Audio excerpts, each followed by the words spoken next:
Yo les gars, c'est le révolutionnaire, j'espère que vous allez bien. Moi ça va super les gars, enfin le retour les gars du révolutionnaire les gars. Le retour les gars pour la fin d'Arc Egghead et pour le début d'Elbaf. Je suis hypé, je suis trop content.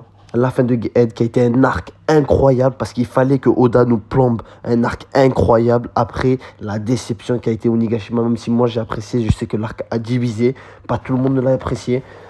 Mais il fallait qu'il tape un grand coup avec Egghead. Il a tapé un grand coup puisqu'il a changé son style de scénario. Puisqu'on n'a pas vu que les Mugiwara. On a vu ce qui se passait autre part. Shanks, Kid, Law, Barbe Noire, Laruche, Garp, Kuzan. Bref, c'était une dinguerie. On s'est régalé les gars, je pense, pendant ces 2 ans d'Egghead. Mais maintenant, voilà, c'est fini. Ça devrait être fini. On va attaquer Elbaf.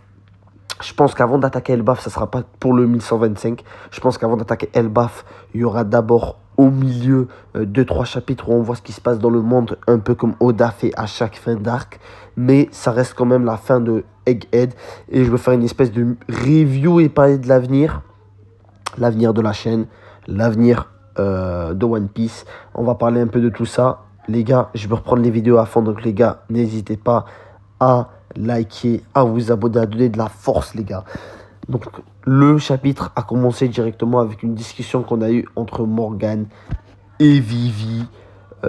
Morgan, voilà, comme à son habitude, il va raconter que de la merde. Il va dire que c'est Luffy qui a tué Vegapunk pour vendre son journal. Il dit une phrase qui est intéressante puisqu'il dit que vu que le monde va sombrer sous l'océan, lui, il dit que le ciel est sa maison, puisque, comme on le voit, il a une espèce de bateau qui vole. Donc lui, en fait, il est en train de dire à Vivi, ouais, si tu veux rester avec moi, comporte-toi bien, parce que le ciel est ma maison, et donc moi, je ne me ferai pas engloutir par l'océan. Et Vivi, très bon, puisque elle va dire, j'en ai rien à foutre. Si le monde doit disparaître, je ne veux pas être la seule survivante, je disparaîtrai moi aussi. Donc Vivi, voilà, qui nous montre que c'est une monstre. Et voilà pourquoi est-ce qu'elle aurait dû rejoindre les Mugiwara, parce qu'elle est incroyable elle aussi. Les gars, ensuite, là ça va être exceptionnel ce que je vais vous dire, parce que moi je suis pas le genre de mec qui reste borné sur mes idées. On a eu une double planche et deux planches sur Kizaru. Et pour une fois, malgré que Kizaru pendant ces 2 ans sur Egghead, j'ai passé tout mon temps à le critiquer parce que j'ai détesté ce qu'il a fait. Ce qu'il fait dans ce chapitre, c'est très très très bon. Sa relation avec Akainu, c'est très bon. Quand on le voit marcher au milieu de ce bordel, puisque tout le monde est à terre. Rappelez-vous, à cause du Haki des rois de Joy Boy libéré par le robot géant. Donc du coup, là, tout le monde est à terre. Et là, Kizaru, Akainu qui lui dit, en gros, tu n'aurais pas manqué un peu de sérieux, Borsalino. Et là, Kizaru lui dit, est-ce que t'as déjà tué un ami proche? Est-ce que tu as déjà tué un ami à toi, quelqu'un d'important pour toi?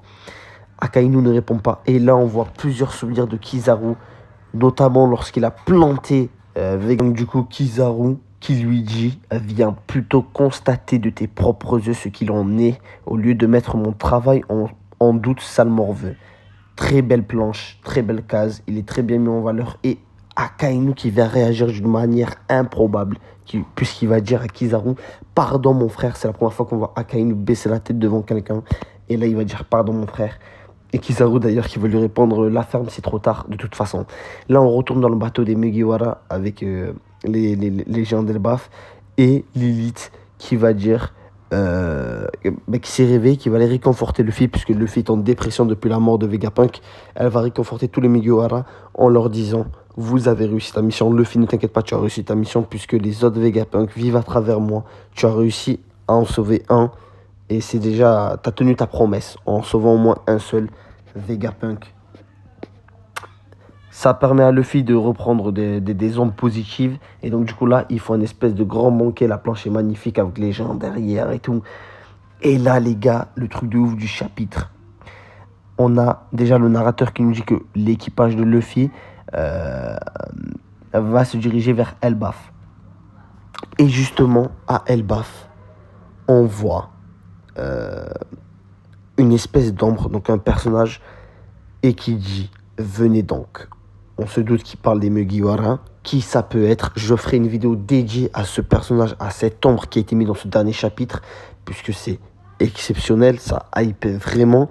rien de mieux pour hyper le prochain arc d'Elbaf que de commencer avec un truc comme ça, parce que là on va directement se mettre à théoriser sur qui est ce personnage. Et j'ai entendu du Shiki, et j'ai entendu du Scopper Gaban, j'ai entendu du Loki, et j'ai entendu dire que c'est le mec à la marque de feu qui détient le dernier autre poneglyph. Ça peut être plusieurs possibilités, c'est pour ça que les gars je vous ferai une vidéo dédiée à ce personnage. Bref les gars, c'est la fin de la vidéo. Si elle vous aura plu, n'hésitez pas à liker, commenter, partager. Comme je l'ai dit, soyez à l'affût les gars, activez la cloche de notification parce que voilà les gars, je vais bombarder les vidéos pour le nouvel arc Elbaf. Donc ciao les gars.